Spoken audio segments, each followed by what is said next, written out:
Fala, equipe Descomplica, tudo bem? Sou o Rafael Matheus, estou cursando o curso de Hematologia e Hemoterapia na Faculdade Descomplica Digital.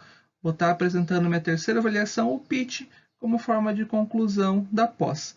Então, meu tema escolhido foi o tema de anemia falciforme com enfoque do diagnóstico laboratorial. Então, um pouco do histórico dessa doença. Então, é uma doença que teve origem na África e acabou chegando aqui no continente americano em função do tráfico de pessoas negras que eram escravizadas naquele período colonial, né? Atualmente, o Brasil conta com mais da metade da população brasileira com traços de afrodescendência, ou seja, isso faz com que a doença seja uma enfermidade aqui no nosso Brasil, né? E em 1835, o Dr. José Martins da Cruz, ele relatou as primeiras observações científicas aqui no Brasil. Então, as primeiras observações científicas que ele conseguiu relatar, tudo teve início em 1835. O objetivo desse trabalho, né, é a liberação correta do laudo, até chegar à mão do médico e do próprio paciente. Mas o que é essa anemia falciforme? A anemia falciforme está presente no grupo de hemoglobinopatias, né? Então é uma doença genética, então vai passar de pai para filho, uma doença hereditária. É uma doença que causa alterações no glóbulos vermelhos, nas hemácias do paciente, que faz que elas se formam num formato de foice, né? No meio científico, né, ela é conhecida como anemia falciforme ou doença falciforme ou drepanocitose. Tá? É uma doença que causa alteração na uma hemoglobina específica, que é a hemoglobina S. No paciente, né? O paciente ele começa a apresentar alguns tipos de sintomas, principalmente como dores fortes provocadas pelo bloqueio. E vocês imaginam as hemácias tudo em forma de foice bloqueando o fluxo sanguíneo, que vai causar dor porque não consegue levar oxigênio suficiente para esse paciente, né? Dores articulares, o cansaço intenso, palidez, feridas na perna, cálculos biliares, palidez, icterícia e outras séries de infinidades. Tá? Então, o paciente apresentando isso, o que ele deve fazer? Né? Então, visto que isso está acontecendo com esse paciente, ele deve procurar um atendimento especializado. Primeiramente, procurar um médico clínico geral na unidade básica de saúde.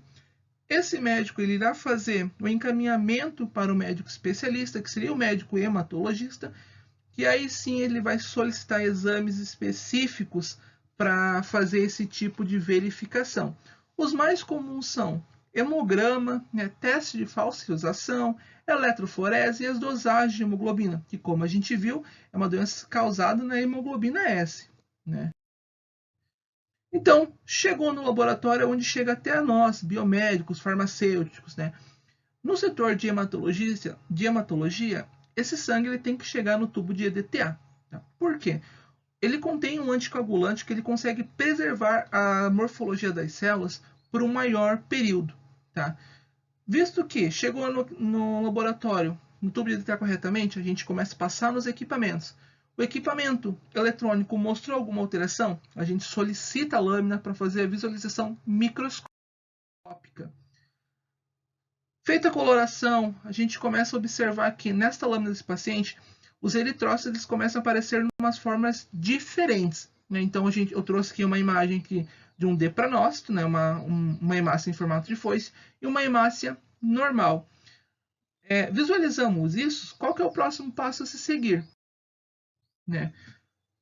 A gente começa a fazer a verificação clínica desse paciente. Né? A gente liga para o médico, pergunta qual que é o motivo desse paciente estar solicitando esse exame, o histórico familiar no banco de dados também, que é importante, e a etnia desse paciente, que como a gente vê, é uma doença, né, que é mais comum em pessoas afrodescendentes. Né? Visto isto, o que a gente vai quantificar, que a gente pode falar assim? A morfologia dos eritrócitos. Então, a gente vai observar que as hemácias estão em formas de foice, né? A gente observa as extremidades, estão mais finas e mais pontiagudas no finais. Possível depranocitose. Agora, se as hemácias estão em formas de foice ou meio oval, ela não apresenta a extremidade longa e mais fina, os eritrócitos estão sempre na mesma posição, possivelmente foi um erro no esfregaço sanguíneo. Então, fazendo isso, a gente repete novamente o esfregaço para confirmar realmente isso. Confirmou tudo isso, está tudo ok?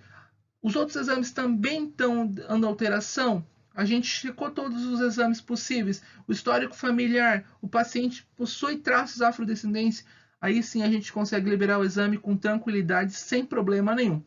Cada laboratório ele vai adotar um método de diferenciar a quantidade de D-pranócitos encontrado nesse hemograma.